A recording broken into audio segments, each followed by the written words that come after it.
Ok, muito boa tarde aos ouvintes do Papo de Saúde com o Dr. Jean Rafael aqui na Pajuçara FM 101,9. Manda um alô aí para você que está levando seu filho para a escola ou que está indo buscar, você que está no seu horário de almoço aí no trabalho, e muitos daqueles que sempre que encontra a gente diz, olha, eu escuto lá o programa, tá? Quando eu estou viajando, quando eu estou me deslocando. Então um abraço para você que está no carro aí, né? Que estava ouvindo essa música aí linda que a gente sempre coloca para você com muito carinho, para que você possa se preparar aí para suas atividades diárias. Você que está aí também pelas redes sociais, né? Um abraço ao Max Faria, já está conosco aí, a Edné Cerqueira lá em Taquarana, a Isabela Araújo, aqui a Isabela Cabral Candiago, a doutora Isabela conosco, o Marden Rodrigues também aí nos acompanhando. Um abraço para vocês que sempre interagem conosco, tá? Eu queria começar o programa e já dizer que estamos aqui com o Robert Nicásio, vai falar conosco daqui a pouco, né, sobre você que gosta de tomar medicação por conta própria, será que isso pode causar algum dano? Será que pode ter complicação para você? Eu vejo isso muito comum, vou falar daqui a pouco sobre isso, tá? É muito comum, eu vejo isso na prática e vamos saber daqui a pouco um pouquinho com o Robert sobre isso.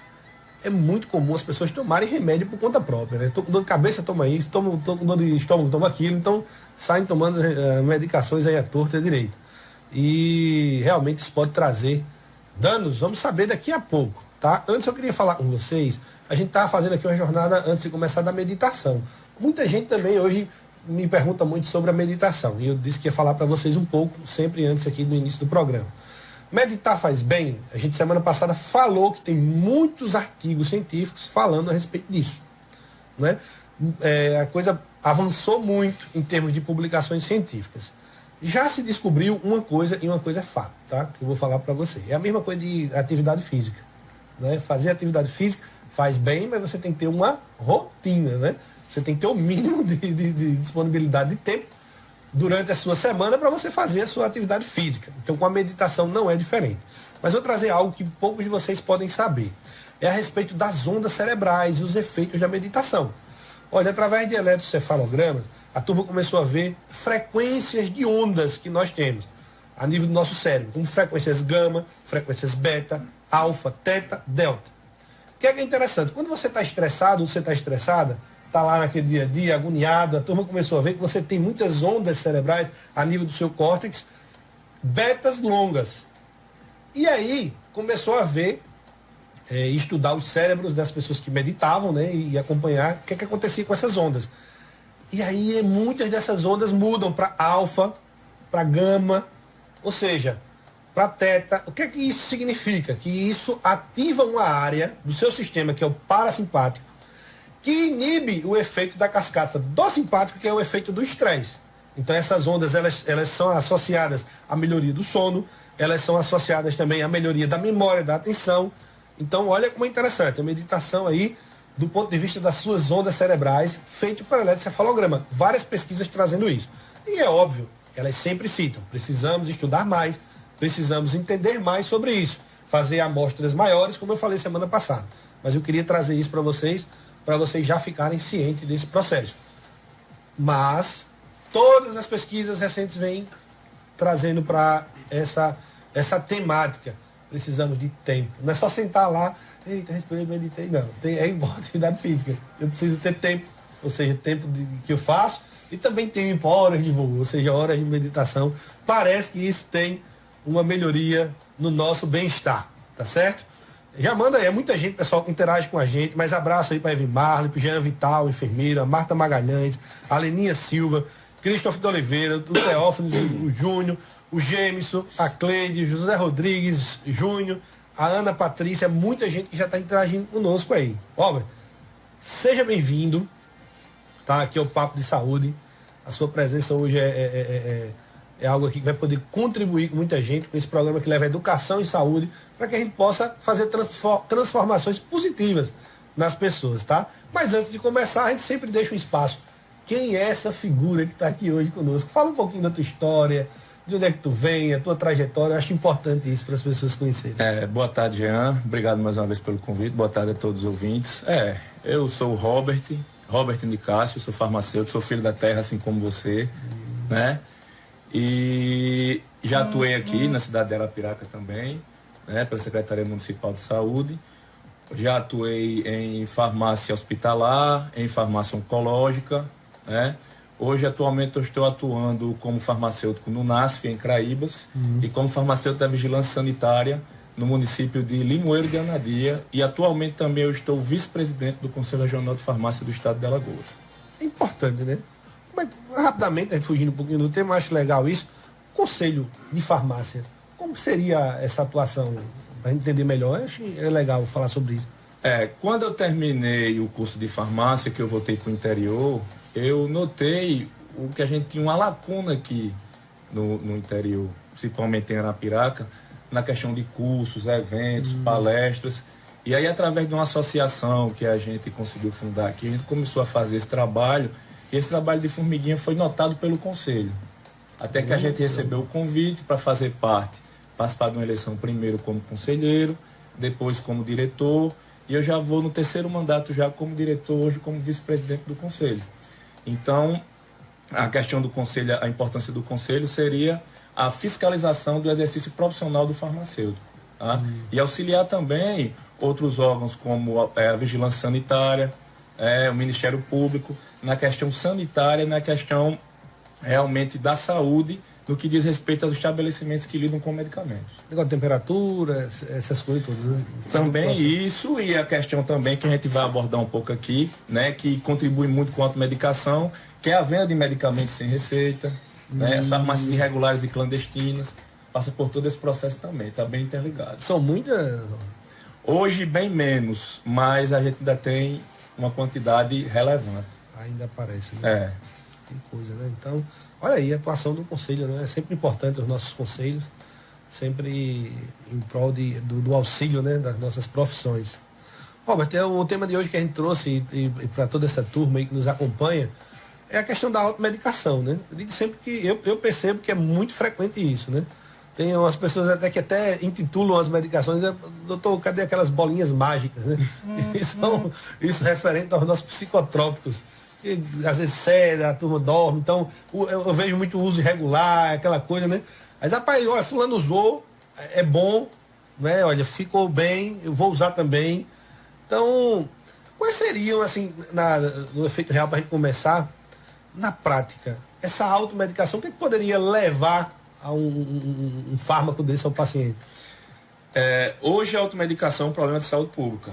Você, tanto quanto eu, até melhor, que a gente lida muito com paciente, população em geral, a gente vê no nosso dia a dia, principalmente no Brasil, o Brasil é um país muito medicalizado, né? Então, existe medicamento para tudo, solução para tudo. E a solução, você falou algo bem interessante aí no início sobre a meditação, né? O pessoal não sabe diferenciar medicamento de remédio, acha que é a mesma coisa. Meditação pode ser um remédio. Sim. O fato de você tomar mais água durante o dia, se alimentar melhor, pode ser um remédio. Atividade física pode ser um remédio. Mas a grande parte da população busca pressa no tratamento, a cura a todo custo, e vão atrás de medicamentos, né? O que a gente vem vendo hoje na prática principalmente o pessoal se automedica muito com o quê? Com analgésicos, anti-inflamatórios, tá? Em primeiro lugar, disparado. Analgésico e inflamatório. Se eu não me engano, eu acho que é os mais prescritos do mundo. Eu acho que deve ser um anti-inflamatório. E até porque a gente tem muitos desses medicamentos que são de venda livre. São os medicamentos isentos de prescrição. Então, isso facilita bastante o processo, tá? Em segundo lugar, a gente tem os medicamentos tarja preta, os controlados, que você falou, né? Que é a pílulazinha mágica do bem-estar, né? Depois que toma ela, acabou o problema, acabou tudo. Mas mal sabem as pessoas que fazem uso indiscriminado delas que o problema maior ainda está por vir, né? De fazer uso indiscriminado delas. E em terceiro vem os antibióticos, vem os antimicrobianos. É que esse, há 10, eu acho que não, eu tenho, vou fazer 16, 15 anos de formado, e o que acontece? Isso já me preocupava desde a época da faculdade, né? Porque, e ainda hoje, me preocupa, porque tem pessoas que espirrou, tá com a garganta doendo, aí tem que tomar aí uma azitromicina, tem que tomar não, mas tem que tomar, senão vai ficar bom. Exatamente. Desde 2010, a Anvisa, através de uma portaria, institucionalizou que os antimicrobianos, antibióticos, são medicamentos também controlados, né? Então tem que ter retenção de receita, tem todo aquele processo do SNGPC, enfim, isso melhorou um pouco, mas a gente vê ainda na prática diária que um espirro, uma coriza, uma tosse, muito, a garganta coçou, formigou um pouquinho, o pessoal já quer tomar antibiótico. E na verdade a gente sabe que isso aí, uma das coisas, eu li ontem uma matéria falando sobre a gonorreia, entendeu? Que é uma doença sexualmente transmissível e que tem umas super resistentes aí, né? Então eu acho que a resistência microbiana foi uma das coisas aí que levou a Anvisa talvez a repensar muito, porque... Com certeza. A gente tem aí um panorama do seguinte, a nível mundial, de que nos últimos 10 anos não houve praticamente lançamento de novos antibióticos. Houve uma estagnação. 10 anos... 10 anos. Que chegou sem aí... muita novidade no setor de antibióticos. Porque, isso é um dado importante. Porque as bactérias estão cada vez mais resistentes por conta desse uso indiscriminado dos antibióticos. Então, uma infecção de garganta hoje e uma infecção sexualmente transmissível, como você mencionou aqui, a gonorreia, está muito mais difícil de ser tratada hoje do que era há 10 anos atrás. Com essas cepas resistentes, nessa...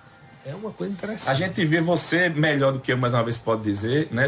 É uma preocupação sua da época já de faculdade. Quem trabalhou em hospital, quem lidou diretamente com o hospital, com medicamentos dentro do hospital, a gente via que tinha uns medicamentos que era praticamente só de uso hospitalar. Nas antibióticos. Hoje a gente já vê nas farmácias comunitárias, nas farmácias de posto de saúde, já na prática diária, já um uso bem mais banal. Por quê? Porque as bactérias estão ficando mais resistentes. Aquelas bactérias que você só via no âmbito hospitalar, hoje já estão aí disseminadas fora do âmbito hospitalar também. E até que você classificava, né? E ainda se classifica, né? Comunitário, hospitalar. Então, quando você vai entendendo isso para poder tratar, né, com os antibióticos, você até classifica dessa forma. Você não tem mais hoje... a linha que divide hoje é muito tênue. Antigamente você tinha um espaço muito grande entre as infecções comunitárias e as infecções hospitalares. E hoje a linha é bem mais tênue. Então hoje a coisa já está... E isso tem levado, né? Acredito muito que essa questão da resistência bacteriana. Eu tenho visto aí, tem outras coisas, né? Outras e outras patologias que nós estamos tendo, não é? Resistências. Eu conversava com uma colega também, ela relatava também outra patologia que ela estava muito preocupada por conta dessa resistência, por conta desse uso. Rapaz, olha, não tem outro. Como é que se diz? Não tem outra arma. Eu vou citar no sentido assim, uma arma que a gente diz, porque o uso é no sentido de matar ou bloquear, né, a bactéria. Mas olha, eu não tenho outra coisa disponível no momento. Mas é algo aí bem interessante essa questão das bactérias. Né? Assim, para dar um exemplo, eu gosto muito de ilustrar para a população entender. Antigamente, só um exemplo aqui para ilustrar uma coisa hipotética. Você iniciava com uma amoxicilina, com ampicilina. Se não respondesse, aí você partia com um antibiótico mais forte, aí ia com uma lógica, né? Era uma lógica, um degrau. Hoje já vai direto para a azitromicina, já vai direto. Já vai logo. Entendeu? Você vai com uma bala de canhão. Uma bazuca, um canhão. Para matar uma mosca. Quando antigamente você usava um antibiótico que era mais condizente com aquele tipo de infecção, justamente por conta desse panorama que a gente tem do uso indiscriminado de antimicrobianos. E aí vai falar do equívoco, né? Porque imagine que você essa bala de canhão erra. Aí depois, aí o cara fica mais forte, como é que vai ser para poder atuar, né? A gente vai agora ao pequeno bloco comercial, tá? E daqui a pouco a gente volta aqui para os estúdios. Você que está na rede social aí, a gente vai mandar uns alôs aí para vocês também aqui, viu? Você está ouvindo Papo de Saúde com o Dr. Jean Rafael. Alô aí para vocês que estão nos acompanhando, na verdade, nos blocos comerciais. A gente falou o Jean Vital, que está conosco aqui. A Marta Magalhães também acompanhando aí o programa, o Papo de Saúde. Ele está nos comerciais. A gente vai bater papo um pouquinho com você na rede social, daqui a pouco a gente volta. Christopher de Oliveira também aqui nos acompanhando. O Júnior Biribinha também aqui conosco. Jameson Vitório, sempre nos acompanha. Um abraço, Jameson, para você. Provavelmente você é aqui na posição de meditação, né? Você é um cara que gosta de meditar. Ainda mais debaixo de uma cachoeira. Então, um abraço para você aqui. A Cleide Catonho, um abraço para você. Cleide. o Júnior, como a gente falou aqui, a Ana Patrícia Carvalho, também nos acompanhando, Ana Patrícia, aí nas redes sociais. Vamos meditar, tá vendo aí? Vamos meditar. Hashtag vamos meditar. É interessante, pessoal, isso. Para a semana eu vou trazer alguns tipos de meditação que tem. Tá? É óbvio que você tem alguém para lhe auxiliar, é bem melhor, né? Porque você. Muita gente tem dificuldades. Eu não consigo. Quando eu sento, aí vem um monte de pensamento, eu me levanto. Eu sento de novo, aí vem um monte de pensamento. Paciência nem de esperar. Eu me levanto. Então é óbvio, se você puder, às vezes em grupo, com algum profissional que possa orientar, a coisa facilita mais. E é treino, né? É mesmo, você vai à academia, você volta no dia, tá dolorido, você vai começar. É o que você falou, é frequência, o treino. Frequência, rotina, né? É isso que vai fazer. Se tiver um personal, como a gente tem na atividade física, um personal treino, né? Vai facilitar. Né? Incentivar, então a meditação tem esse processo. Eu vou falar alguns tipos na próxima semana. A Kelly Machado aí conosco, nos acompanhando. Um abraço, Kelly, para você também. A Netinha Araújo, um abraço para você, Netinha, aí na escuta com a gente.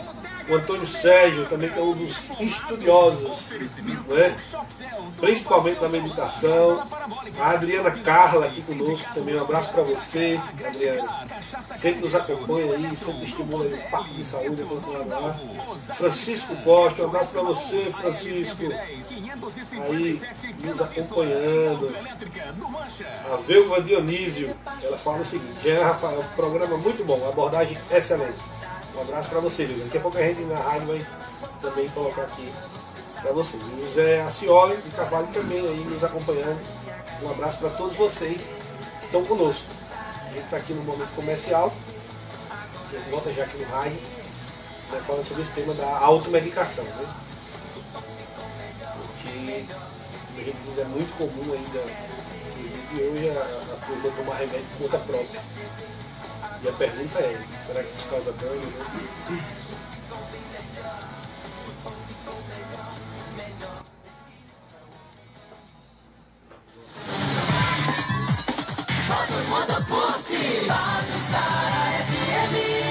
Voltamos a apresentar Papo de Saúde. Papo de Saúde. Ok, estamos de volta aqui nos estúdios, conversando com Robert Nicásio a respeito do uso das nossas medicações, né? Tem gente que toma remédio por conta própria, né? E será que isso causa dano? Robert, no caso dos analgésicos, né? Tem gente que toma aí analgésico à torta e à direita. O que poderia termos, assim, como possíveis complicações, né, desses analgésicos indiscriminados? No caso dos analgésicos, antitérmicos e anti-inflamatórios em geral, a principal complicação é que esses medicamentos podem mascarar alguns sintomas, muitas vezes de uma patologia mais grave. Né? Então você começa com uma dor de cabeça, aí passa uma semana tomando, repetindo ali, né? Repetindo, e depois 15 dias, depois um mês, e aí você começa a desenvolver uma tolerância também àquele tipo de medicamento, além de muitas vezes aquele problema, aquele sintoma, aquela dor de cabeça, ser um sintoma de uma patologia mais grave. Às vezes você pode estar com um AVC, ou seja, um derrame, né? Seria um exemplo. Poderia ser um exemplo. Não é? Você está ali, passa dor, então eu estou bom, é só uma dor de cabeça, melhorou, e pode agravar o problema, né? No caso de um específico e que a gente vê muito na prática é o paracetamol. A gente tem um paracetamol hoje, um adulto saudável pode consumir no máximo 4 gramas de paracetamol por dia. Tá? Ele tem uma dor de cabeça, ele vai lá, ele toma logo um paracetamol de 500 ou de 750 miligramas. Geralmente a turma toma 750. 750, né? Que é para passar a dor logo. É para passar rápido, tá com dor realmente. Pois é, aí às vezes ele toma um outro medicamento que ele não presta atenção que também tem paracetamol.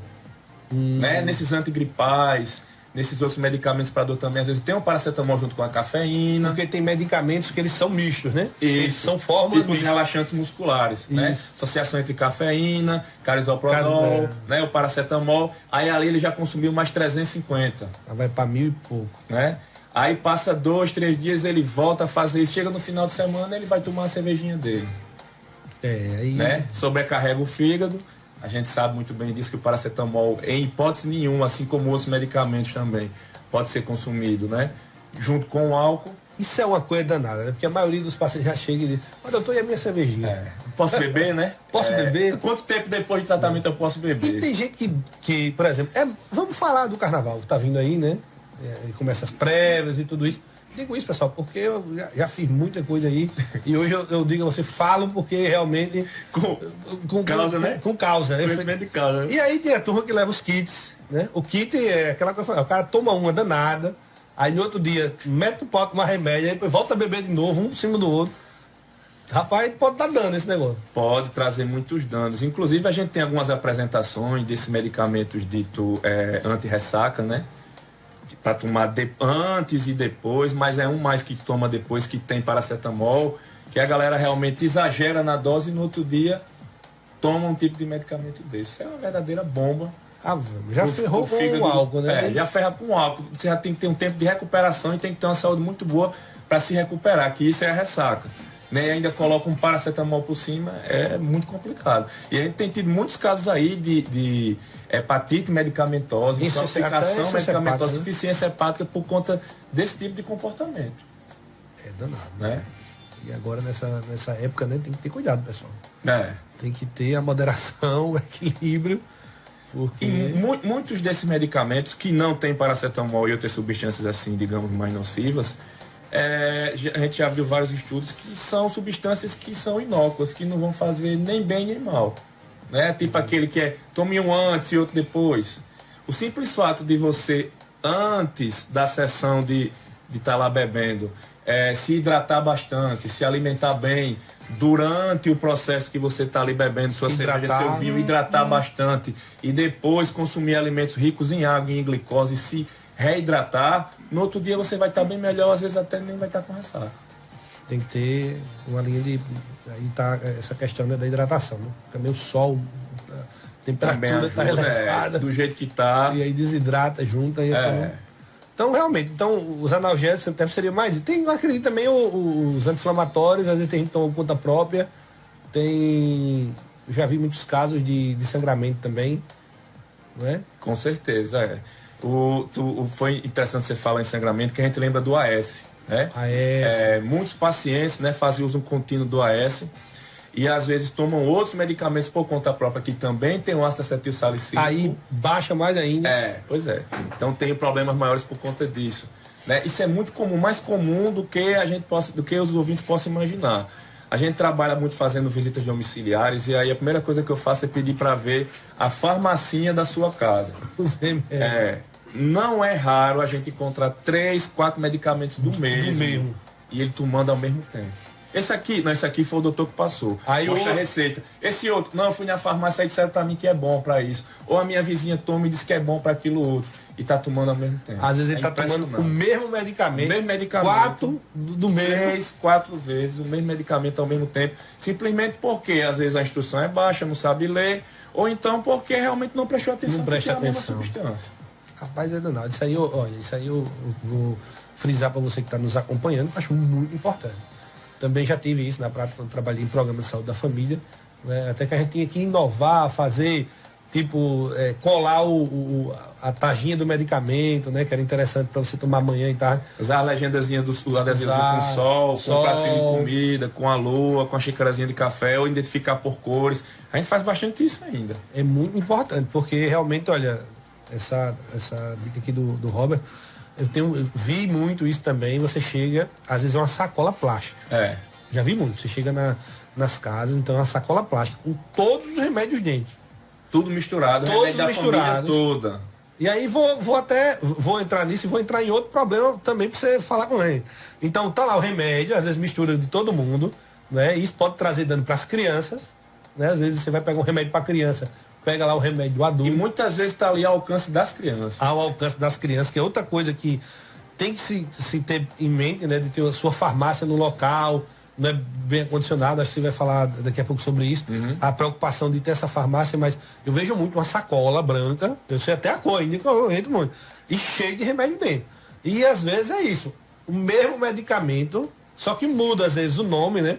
A gente poderia colocar aqui, por exemplo, um omeprazol da vida, aí o cara tem lá o pantoprazol, aí ele tem um lanzoprazol, ele tem a ranitidina. Então ele tá tomando vários remédios, tá entendendo? Só mudam basicamente o nome, alguma coisa assim, é óbvio a sua forma de agir, mas que serve para a mesma coisa. E aí você tem uma bomba de remédio, né? Então tem que ter muito cuidado. Aí junta os medicamentos que foram prescritos, isso, né, de uso contínuo, principalmente paciente diabetes, hipertenso, asmáticos, e etc e tal, com os medicamentos que o vizinho disse que é bom, que foi comprado na farmácia que está em promoção, porque viu na televisão ou no rádio que era bom, ou viu na internet. O Dr. Google aí é importante demais nesse processo, né? Hoje a gente tem essa preocupação com não é pecado nenhum o paciente entrar no Google e procurar sobre o medicamento.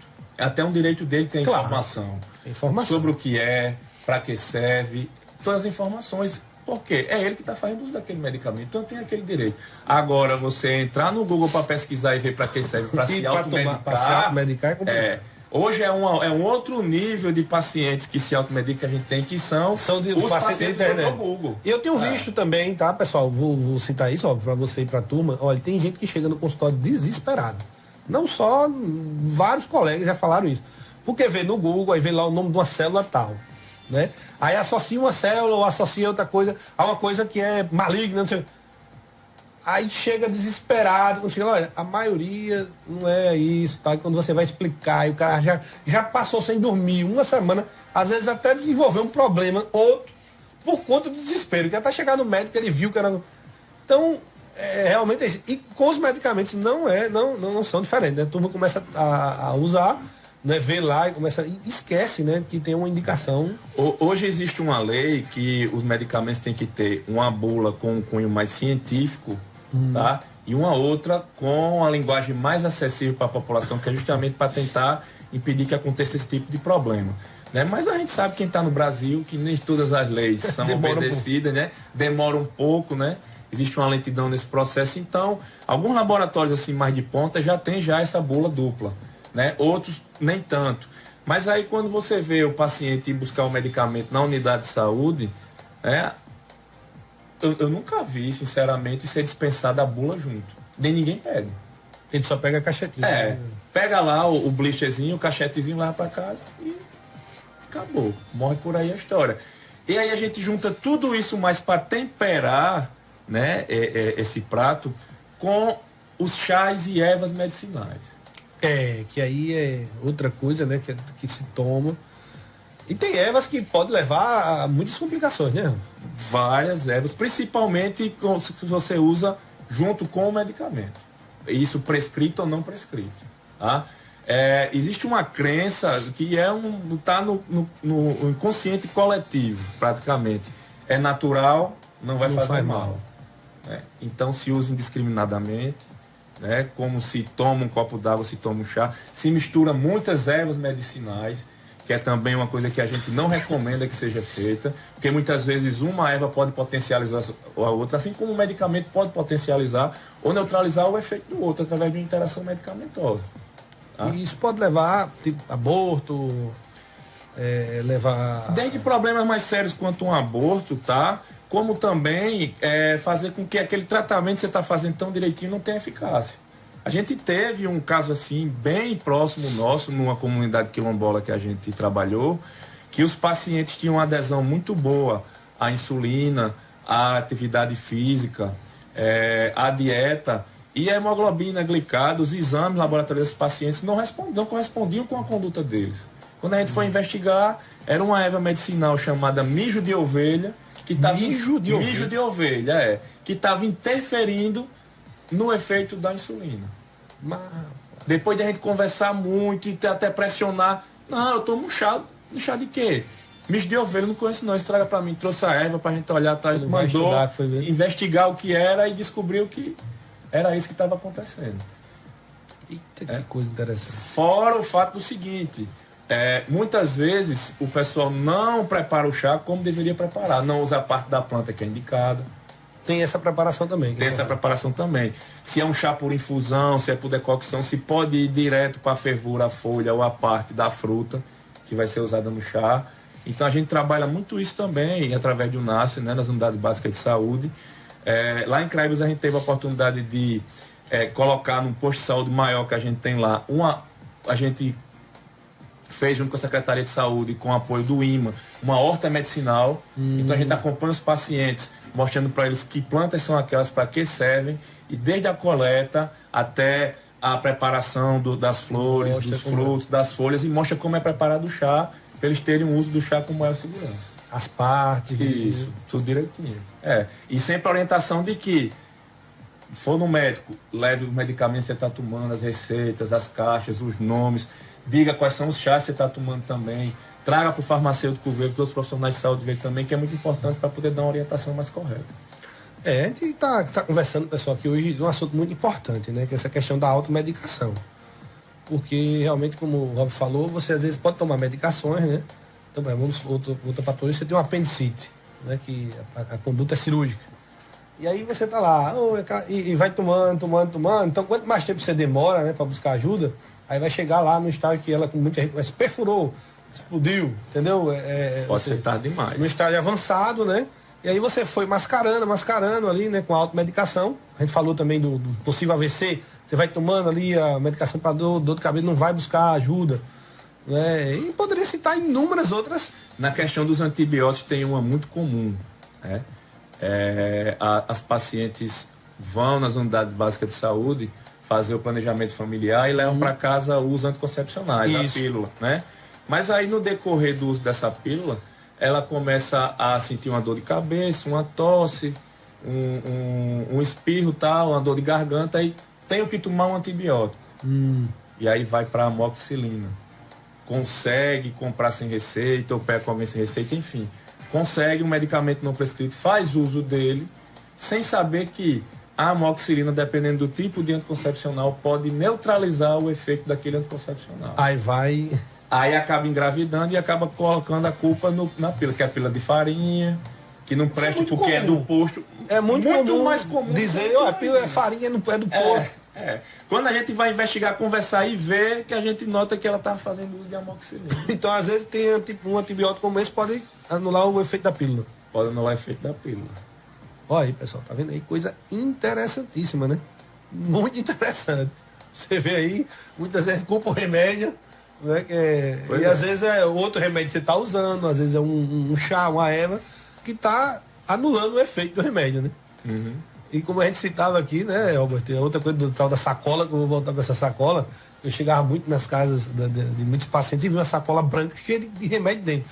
Muitas vezes pendurado no armador de rede, né? Isso. Aí, isso pode estragar o remédio?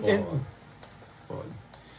E achando pouco ainda a pergunta que você faz, na grande maioria das vezes, quando a gente ia catar lá e ver o que é que tinha, não era raro encontrar muitos medicamentos vencidos. Era isso que eu queria... Né? Também porque até pelo aquele acúmulo. Você juntando lá e esquecia que estava lá. E tomar um remédio vencido, o que é que poderia... Desde você não ter o efeito desejado, entendeu? Para tratar aquela patologia que você está querendo tratar, quanto, já que aquele medicamento está vencido, os conservantes foram embora, então ele pode até estar contaminado e trazer um problema de saúde para você. Uma intoxicação. Pode ter intoxicação. Uma alergia, uma coisa. Por conta disso, e com certeza. Olha aí, pessoal, mais uma coisa aí extremamente interessante, né? Porque você toma um remédio vencido e às vezes não é por nada, é porque você ali colocou tudo junto, não viu. Junta a falta de informação também com a questão de acumular, ter aquela sacola lá cheia. Quem é que mesmo que tenha só um medicamento, isso é bem raro. Eu vejo até profissionais de saúde não ter esse tipo de cuidado, de olhar a validade antes de tomar o medicamento. Né? Tem que se preocupar com isso, né? Porque é uma coisa realmente pode trazer dano. A gente não olha na hora de comprar, muito menos na hora de consumir.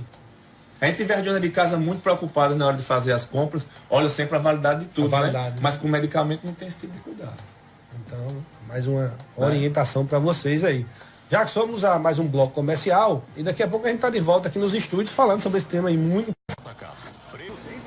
A Michele Bastos, ótima abordagem, parabéns. Um abraço para você, Michele, também que está acompanhando o Papo de Saúde. E a Joselma Maria também aí conosco, nos acompanhando. A gente está num bloco comercial e a gente falava justamente aqui sobre a questão do acondicionamento dos remédios, né? que é muito comum a gente estar com a sacola plástica, né? A gente falando aqui, e o quanto que essa sacola pode ser danosa em alguns momentos. Tem estudos recentes, 97% da população costuma ter pelo menos de 2 a 5 medicamentos em casa, assim, guardados. No caso de urgência, de emergência, a farmacinha que a gente conhece, né? Então é muita gente. Se você for ver o tamanho da população e quais são os medicamentos que realmente você deveria ter em casa, é muita coisa. Porque o que acontece também é o seguinte, a indústria, primeiro houve o lobby para não haver o fracionamento. Só alguns medicamentos controlados é que pode ser fracionado. Mas as farmácias não se interessam em vender esse que pode ser fracionado. Né? Então você compra um tratamento para 5 dias, usa 2, né? Não, o seu tratamento são 5 dias, mas vai ter um tratamento para 30. Aquela sobra você guarda. E aí você vai juntando. O que acontece com isso? Você toma quando tem um sintoma parecido, ou então o seu vizinho tem um problema que você acha que é parecido com o seu, você toma. Entrega o outro. E aí sai. Vamos falar sobre isso na rádio também daqui a pouco. A gente está de volta daqui a pouco. Muito interessante isso também, porque é muito comum mesmo. A maioria dos problemas da automedicação vem desse acúmulo, vem da farmacinha doméstica. E aí você sai distribuindo. Até para não estar com aquilo parado, você pensa que está fazendo um bem com uma pessoa. Entretenimento e informação. Manhãs Nordestinas. De segunda a sexta, às 4 da manhã. Apresentação: Aprísio Acácio. Oferecimento: Equipamentos Toro. Iluminação e sonorização. Ligue agora: 999824875. Todo mundo curte. Você está ouvindo Papo de Saúde com o Dr. Jean Rafael.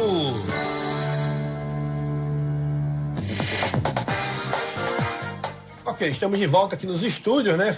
Conversando nessa tarde aqui com o Robert de Castro, falando sobre a questão da automedicação, né? Queria mandar um abraço aqui para a turma que nos acompanha também, mandando seu alô, muita gente interagindo aqui com a gente hoje.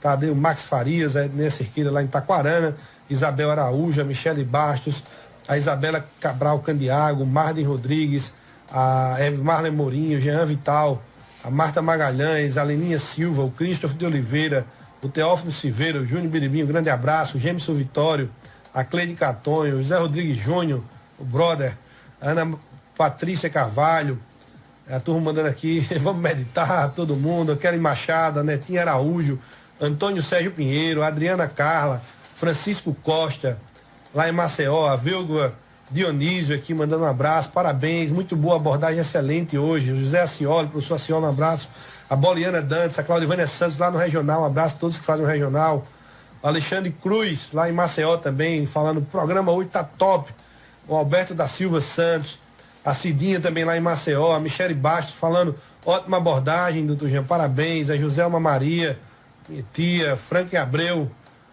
aqui também conosco. Deus lhe abençoe grandemente. Um abraço para todo mundo aí que acompanha o Papo de Saúde, né? Que hoje aqui um tema muito, muito importante para você que está aí na escuta, falando sobre essa questão das medicações. Manda um alô também, um abraço para a Clínica Automed, né? Nossa parceira aqui, uma das patrocinadoras do programa Papo de Saúde. Roberto, a gente falava aqui em off, antes de voltar aqui aos estúdios, sobre a questão dessa farmácia e como muitas vezes isso se dissemina, né? Fala pra turma aí mais ou menos como é que é essa coisa. A gente estava conversando aqui em off, no horário do intervalo, que a farmacinha que a gente tem em casa, né, ela é determinante na questão da automedicação. Por quê? Você vai hoje na farmácia ou no posto de saúde e adquirir seu medicamento, você vai fazer, por exemplo, um tratamento de 5 dias, mas só vende a quantidade na caixinha fechada, um tratamento para 30 dias. Então aquela sobra, o que é que você faz com ela? Você guarda na sua farmacinha, né? Você tem outro problema de saúde que você não quis nem ir na farmácia, conversar com um farmacêutico ou marcar uma consulta, a gente sabe que tem a dificuldade do SUS e, né, aquela história toda que a gente sabe. Então você resolveu se automedicar. Tomou 2, 3 medicamentos, sentiu um alívio naquela dor, melhorou, tá lá. E ali você junta. Daquilo que você junta ali, tem um vizinho que está com alguns sintomas parecidos com aqueles que você teve outrora. Então você até, para fazer uma caridade e não tá com aquilo junto em casa, você tome, vizinho. Eu tenho.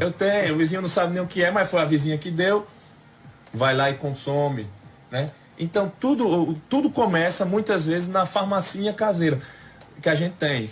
Não é para ter uma farmácia? Não é que não é para a gente ter. Principalmente quem tem crianças, quem tem idosos, a gente sabe que tem um remédio para dor de cabeça, tem um remédio para febre, né? E outros tipos de medicamentos é necessário a gente ter. Agora, esse uso tem que ser moderado e tem que ser responsável, né? A gente coloca sempre também a questão dos medicamentos isentos de prescrição, né? Que são aqueles que você chega, não tem tarja. Você pode comprar livremente sem receita. Hoje a gente já vê um costume maior dos usuários, dos pacientes, chegar na farmácia e pedir para conversar com o farmacêutico e dizer: estou sentindo isso, aquilo, outro. Quando o farmacêutico julga ser um transtorno menor, o que é que ele faz? A senhora pode tomar esse medicamento aqui.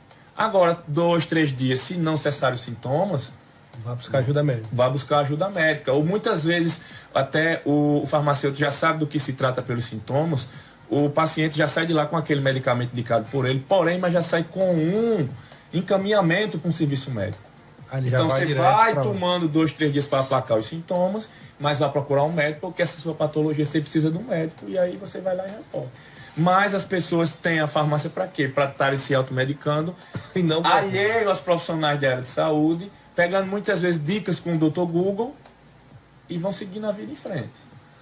Isso aí é um caso sério, né? Muito frequente. E nessas medicações de receita azul, que a gente sabe que é um arroxo grande, mas a gente tem a turma que consegue driblar esse negócio aí. Essa é de receita azul, a gente tem 2 lados, né? Tem um lado realmente da turma que consegue driblar e consegue comprar, né? Hoje a gente vê até nas apreensões de drogas ilícitas, muitas vezes está junto lá o clonazepam, o diazepam, por quê? Porque já tem gente que faz uso recreativo desse tipo de medicamento, como faz uso da cocaína, do crack, das anfetaminas, entendeu? Então hoje já tem um tráfico, já tem um mercado paralelo, já tem um mercado negro já, desses medicamentos que o pessoal já começa a usar como droga, tá?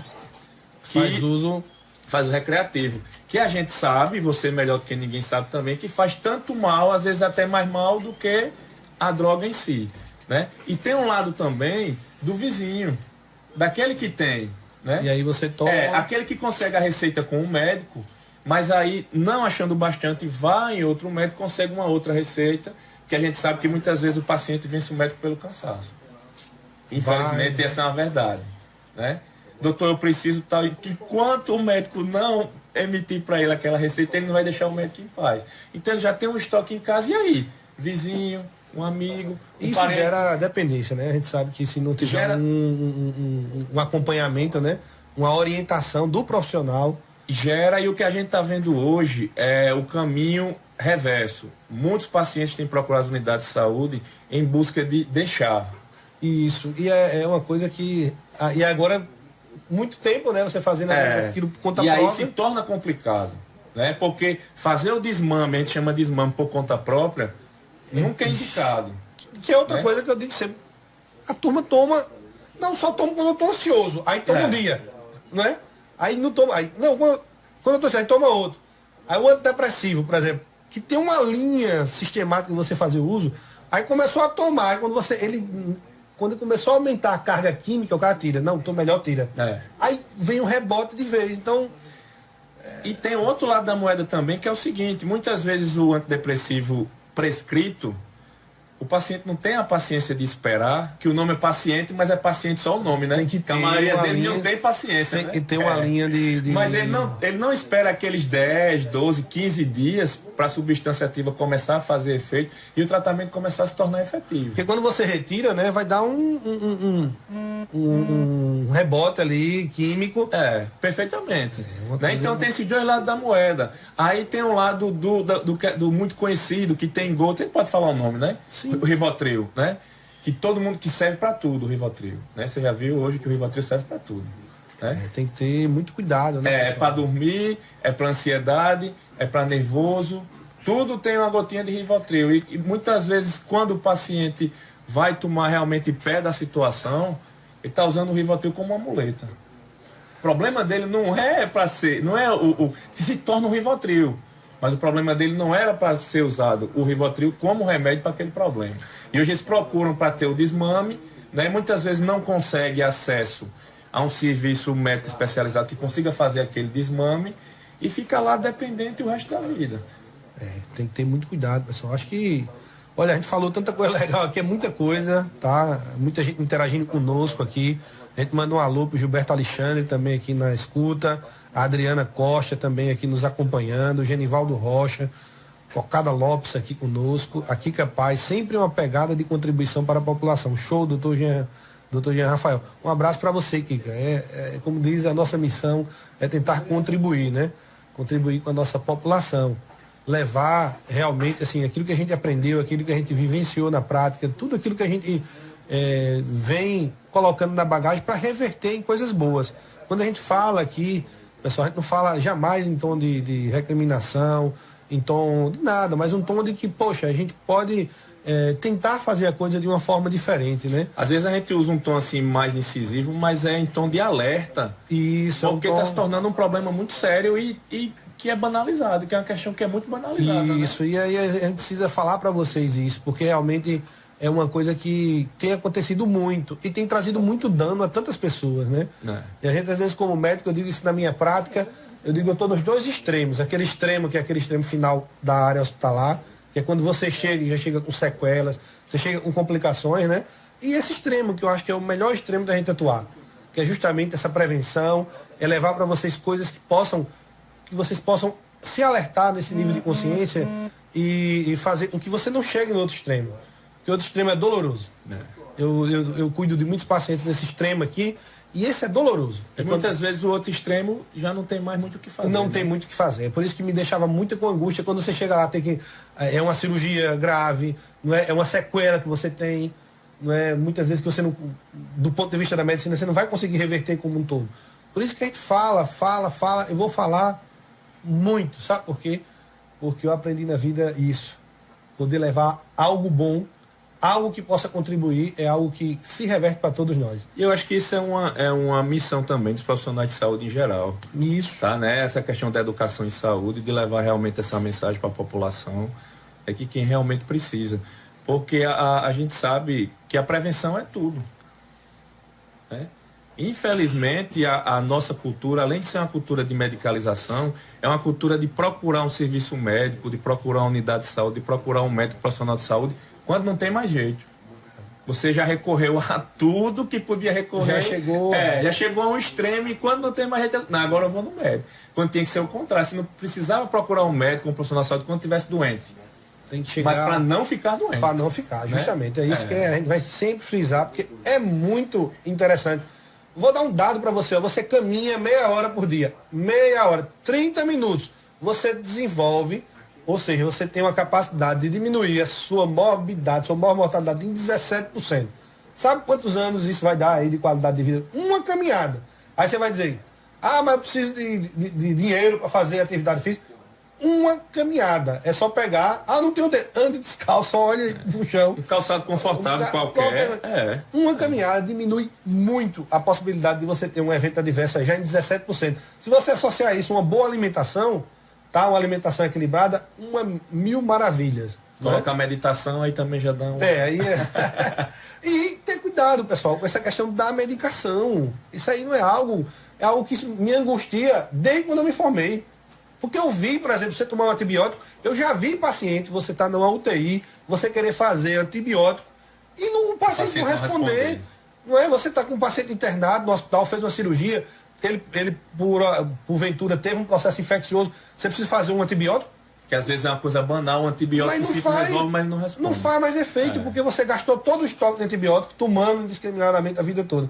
Então, é isso aí, eu acho que o Papo de Saúde traz isso para vocês hoje, essa linha de reflexão. Eu acho que esse é o caminho, é refletir. A gente traz isso para que você possa refletir. E eu agradeço muito a você por ter vindo. Eu que agradeço o convite, que é muito bom estar falando disso. E o seu programa tem um alcance muito grande, tem uma audiência muito grande, então maravilhoso estar aqui. Assim, eu gostaria de deixar uma mensagem, né, também, do seguinte, essa informação sobre medicamentos você pode buscar nas farmácias com o profissional farmacêutico de forma gratuita. Você não precisa pagar, comprar o medicamento lá.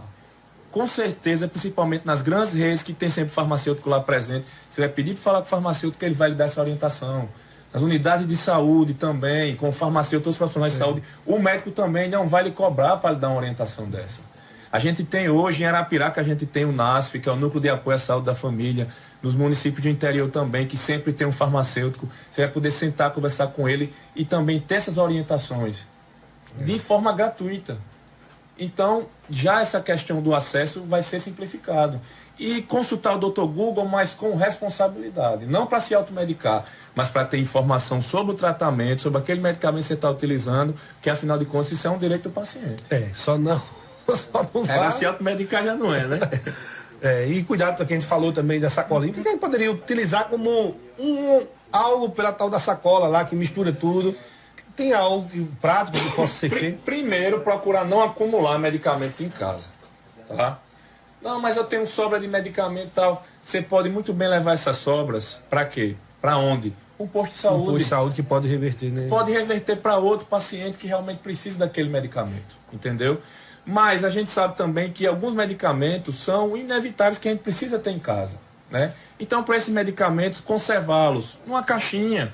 Pode ser aquela caixinha tipo uma caixinha, desde uma caixinha de sapato até aquela caixinha tipo caixinha de ferramentas, mas em local fresco, local seco, de uma temperatura mais amena e que esteja longe do alcance das crianças. E que você coloque lá o que é aquele, né? Cada medicamento. E tem identificado o que é cada tipo de medicamento. A gente vê muitas vezes também o paciente fracionar, cortar a embalagem para facilitar. Isso às vezes causa confusão. Então, uma outra pessoa da casa pode usar erroneamente aquele medicamento enganadamente achando que é o mesmo medicamento. Outra coisa também, a gente vê aqueles dispensadores de medicamentos que o pessoal compra para levar na bolsa, que tem os medicamentos de todo dia, segunda, terça, quarta, quinta, sexta. Aquilo não é interessante você fazer para a semana toda, mas no máximo com 24 a 48 horas de antecedência só, porque o medicamento pode perder estabilidade, com isso pode perder parte da eficácia. Enfim, são essas orientações que a gente deixa. Ok, pessoal, muito obrigado pela tua presença aqui, agradeço no fundo do meu coração, agradeço a você que está aí e sempre nos acompanha aí no Papo de Saúde, seja pelo rádio, seja pelas redes sociais, tá? Que Deus abençoe você e a nossa missão é essa, é levar para você cada vez mais conhecimento, cada vez mais possibilidade de você se manter cada vez mais feliz e saudável. Eu que agradeço mais uma vez o convite, é um prazer muito grande estar aqui com você conversando sobre isso, né? Levando essa mensagem para a população, repito, essa audiência tremenda que você tem e me colocar à disposição para em outras oportunidades também estar aqui presente sempre que você precisar. Isso é bom, e que você possa voltar mais, que são temas bem interessantes mesmo, e a gente trabalha junto, né? Eu acredito que é isso. Essa é a mola da nossa saúde, é trabalhar mesmo junto. Equipe. Né? Em equipe, porque sozinho... Sozinho ninguém consegue fazer nada. E aí, pessoal, um abraço ainda para a gente se despedir para o Márcio Melo, a Shirley. Muito bom, Jean, parabéns novamente. Shirley sempre nos acompanha, é médica também, sempre aí manda o seu alô pra gente. A Margarida Lúcio também conosco, o Jaelso Carnaúba também aí mandou um alô pra gente, já disse, olha, poxa, que bom, mais um tema interessante. Jaelso, um abraço para você, parceiro aí. Cocada Lopes, obrigado pela atenção para os ouvintes, muito, muito proveitoso te ouvir, parabéns, um abraço para você, meu querido. Fica com Deus, tá? E até a próxima semana, se assim Deus permitir.